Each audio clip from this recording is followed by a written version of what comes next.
மடியினில் தவழ தினம் ஏங்கும்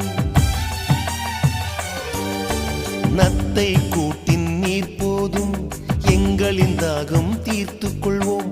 கத்தும் கடலும் கை கட்ட கவிதைகள் போலே வாழ்ந்து வந்தோம்.